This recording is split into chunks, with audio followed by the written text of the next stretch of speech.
Thank you for watching today's episode of The Food of London.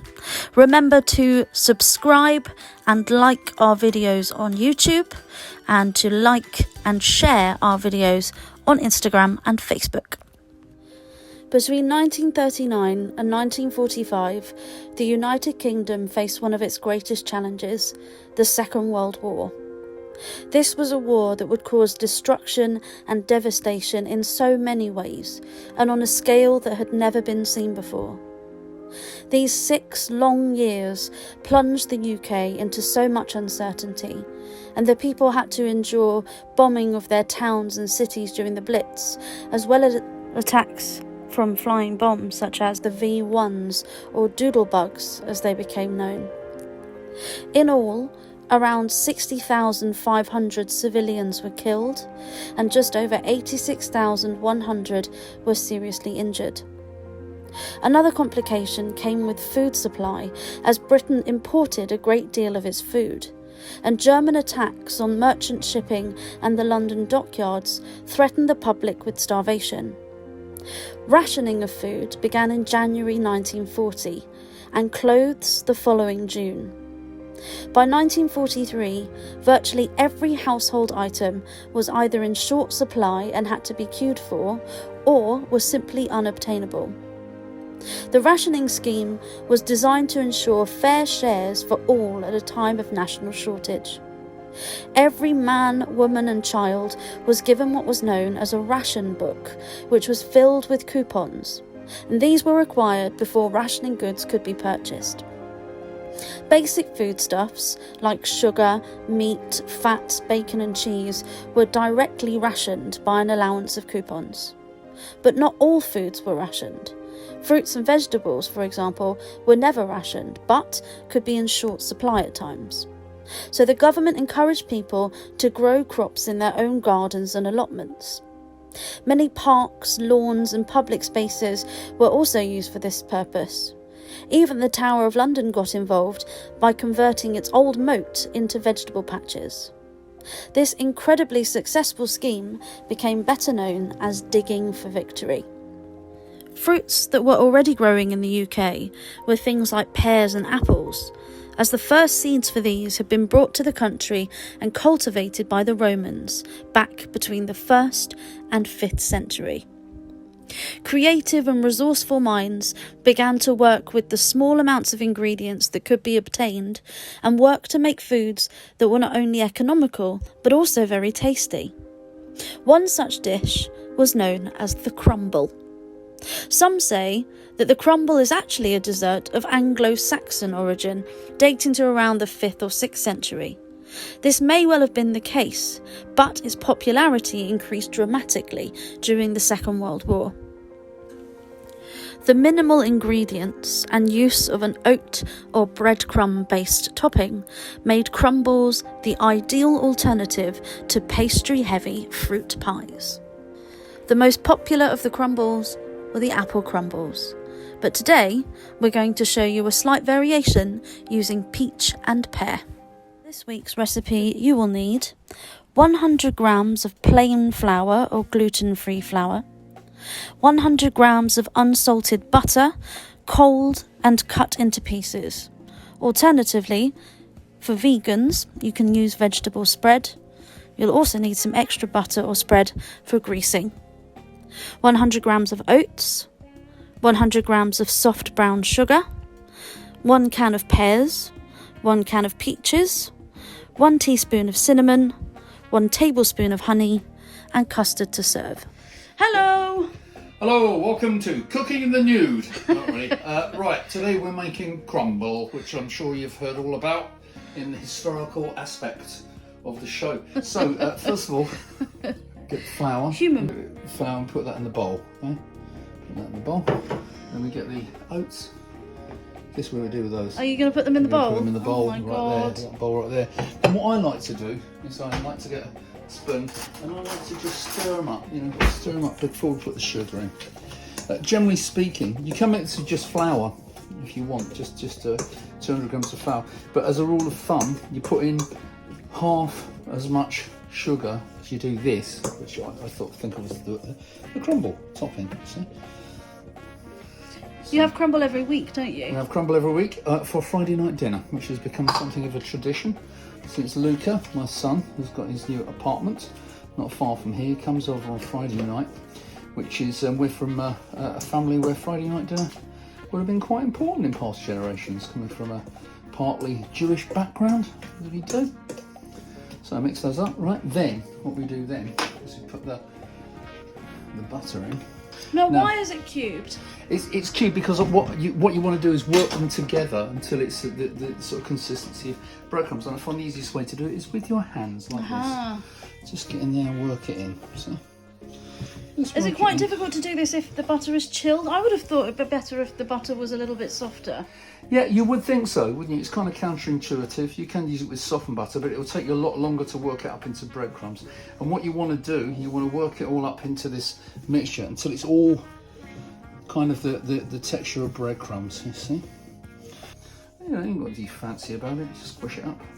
What is your favourite type of crumble? Because we're not cooking a traditional crumble here, are we? We're not. No, I'm very fond of a plum and cherry crumble, personally. Yeah. So just work this in. How long does it usually take to bake a crumble? A crumble, I would put it in for about 25 minutes, half an hour. Gas mark 4, but we'll talk about that when we get nearer the end bit. Yeah. So we're preparing this. I'm going to get it already in the in the dish. See, normally what I would do at this point is have the oven on to preheat it, but we're not actually going to have this until Luca comes around for tea, so I'll actually put this on just as I'm serving the main course, and it should be ready. Also, I could make custard from scratch, but then I thought, how many of you are going to make custard from scratch? Not that many, I'll be bound. Should you wish to see custard from scratch, please leave us a comment. I'll be very glad to make some custard for you, but quite frankly I think it's quite a lot easier and nicer to go to the corn shop and get a can of Ambrosia Dairy Devon custard, which is lovely. And we have another thing we do. I'm sure many of you like your custard hot. Luca and I like our custard cold. We like the crumble hot, and we like the custard cold. I agree. If you look in the bowl, it's starting to work together a bit. There's still some lumps. Lift your hands, please. There's still some lumps, but we're working it in slowly. Was crumble something you ate a lot when you were growing up as well? Not really that much, to be honest with you. Not really that much. My grandma, who's the person who mostly taught me to cook, she wasn't much on crumble, I must say, but I've become very fond of crumble. And if I say so myself, crumble's quite good. It is good, I have to say. Thank you. So this one will be peach and pear. There is a peach, pear and pineapple recipe that I quite wanted to try, but you thought that'd be a bit sharp, didn't you? I don't know. I mean, I think the pineapple, would be quite tangy. I prefer, just a personal thing, I prefer fruits that have more of a mellow taste to them, you know? This is really starting to come together now. Did you enjoy our pea soup last week? We did enjoy the pea soup. I enjoyed the pea soup. Always been fond of a bit of a pea soup. And of course I know some of our chums made a vegetarian alternative by simply leaving out the ham, which is an easy thing to do. And I'm going to try and keep the balance with the recipes, you know, whether they're meat eating people or vegan or whatever. And for this, for example, if you're vegan, even though this is vegetarian, if you're vegan, you could replace the butter with fat, you know, vegetable fat spread. What would you call it? I suppose flour or something like that. I can't believe it's not butter. It's got milk in it, isn't it? I can't believe it's not butter. I don't know. Well, I'm sure you know. There are vegan alternatives. alternatives. The vegan alternatives are kids. Yeah. You know they are. That's enough. I think we're nearly here. So, maybe I'll put a little bit more oats in. Hope you're all good out there anyway. So what are you adding now? Times. Just going to put a little bit more oats in because the mixture's just a little bit wet. So it is doing this little series that we're doing made me realise how little I rely on measurements, which a lot of you will know when I'm cooking. I to do it very much by the seat of my pants. So, you know, adjust these things. That's what cooking's all about. But it's like we're watching, I don't know if you've seen that wonderful movie about Julia Child, Julia and Julia. Is it Julie and Julia? Yeah. Julie and Julia. Wonderful, wonderful film with Meryl Streep playing Julia Child, who introduced French cookery to America, basically. And one of her teachers at Cordon Bleu said, you know, cooking should be joy, cooking should be happiness. And I think it's right, you know, if anything is holy, I believe food is holy, people. So there you go, without getting too earth shoes about things. I think cooking is like music, isn't it? It's something someone does for someone else, hopefully. So I think that's combined up nicely. What do you think? I think we need a little bit more flour. What do you think? plain free from flour by Sainsbury's. So this is, what is this? Rice. So it's rice and potato starch. There you go. There you go. Hang on to it. Yeah, there we go. Right, so once we've got our crumble mix crumbled, yeah, that's good. Can you see it's more like, no, see it's more like breadcrumbs now. See that? Mm-hmm. Got some dry there. Another thing as well, I've really got tired of these sort of cooks, and you go in their kitchen, everything's perfect, isn't it? They've got the ingredients just fantastic, and I think it's much more useful to learn methods, as I was saying before, rather than, you know, so many grams of this, so many grams of that. Measurements matter, obviously, but I think it's really important to develop a sense of how much stuff you're using, the ingredients you use. Right. There, see? See, it's more like breadcrumbs, right? Yeah. So what did you just do there, Pete? Right, I've just greased the receptacle with some more butter. And another thing you learn if you venture any way into French cooking, which I mean isn't going to happen in this series, but who knows how this will progress. I do like French cooking, and if you taste something in a restaurant and it's delicious, trust me, it's got like a ton of butter in there. Butter is wonderful. Anyway, so you put your peach, your pears in there, and put your peaches, as a word of advice, never go deeper than 2 fruits. Okay. 2 layers of fruit, right? Why? Because it will just make the bottom soggy. Ah. Nobody likes a soggy bottom. Then, some people like to put more brown sugar on. I think it's nice for a change of pace to put a little bit of honey in there. Just a little bit. Just hearing on. A little bit of honey. There you go. Now, the crumble topping, when you put it on, you want to not press it down too hard. You want to leave some room in that fruit. So it's like breadcrumbs. And it's not on the sides, is it? It's just on the top. On the top, not on the sides. Some of it will inevitably creep down. And this will serve 4 easily. Only there's 3 of us and we will eat it, don't worry. And peach and pear is one of my favourite sorts of crumble. And it's like Lottie says, it's a nice mellow fruit. Although I've got to give you a fair warning, next week we're having plum and cherry. So make sure all the fruit's covered up. You can really smell the cinnamon in the mix. Mm-hmm. That's strange because I didn't put it in yet. Oh. I'm going to sprinkle it on top. A bit more brown sugar. Okay, I think I need a checkup. You can smell it in the, it's right here. In the air. Let's put it on there. There you go, see, it's all nice. And like I said, you notice I didn't press it down because it's not good for the Mr. Fruit underneath.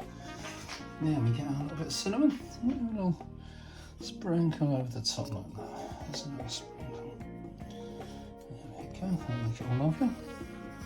Just a teaspoonful over the whole thing. And then just a little bit more brown sugar. Luca told me there was a little bit too much brown sugar last time, so I'm going to go easy on the brown sugar. Just a little. So it'll caramelise a little bit. That'll be delicious. So that's ready for the oven. Lovely. Well, I've got the oven preheated to gas mark 4, which it should be. Do you know what that is in Fahrenheit or Celsius? Or? It's about 180, I think, Celsius. So we put this in the oven, just like that, and then we leave it for 25 minutes. And as you can tell, we've travelled forward in time 25 minutes. Let's see. This one's Cookie Monster. I call this one Darth Vader. Oh, it's lovely. I think. Oh yes, you hear that? Nice and crumbly. Let's get it in. Nice big bit. Look at that. Ready to dig into your... So, you want to go first with the custard? Yeah, please. Spoon it if I want. Spoon it? Yeah. Spoon it. Let's not waste any time. Custard, there you go. Custard for me. So, shall we? Let's.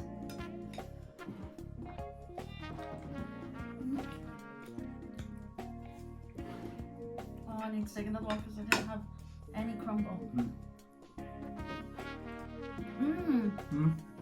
Good. Lovely. Very light, very crumbly, very delicious. That's the oats, you see.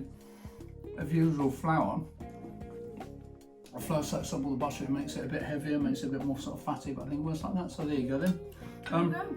Crumble Crumble. and custard, and we'll see you next time.